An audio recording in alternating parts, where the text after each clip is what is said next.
Students have the power to swing next year's general election, shifting power from the Liberal Democrat seats in favour of Labour candidates.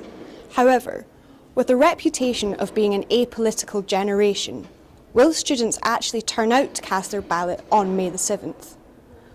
Cal Reid is the student president for the University of the West of Scotland's Ayr campus, and his contemporary ideas are a lot grander than the historic public debate. I think there'll be a different response in different parts of the country for sure, but the world's eye was on Scotland for that part of the year.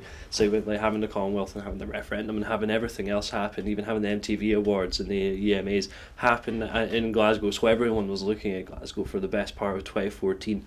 And the referendum was a major part of that. And seeing 16-year-olds voting, seeing 16-year-olds to 18-year-olds going out to vote, seeing young people going out to vote, I think that's encouragement enough. And to see what happened, like the aftermath of the vote and what's going on with the vote, I think that's going to encourage more young people who notice that there is major change that can happen from these elections, let them be national or local. There is change to be made. No, I feel that the right to abstain is perfectly valid.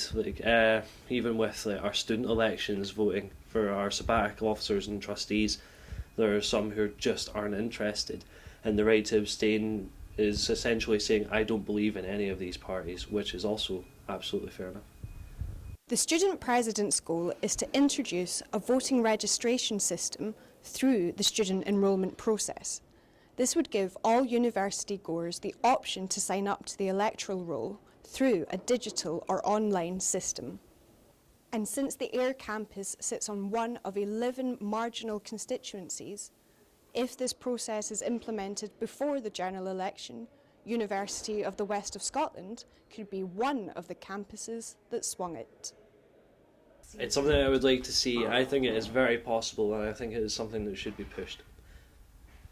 Students should, moving to Ayr for their studies should have the right to vote for their local constituency and see determine who's in what seat in what constituency. No matter if it's Ayr, which is South Ayrshire, Renfrewshire, Lanarkshire, Dumfries and Galloway. The student vote should count somewhere.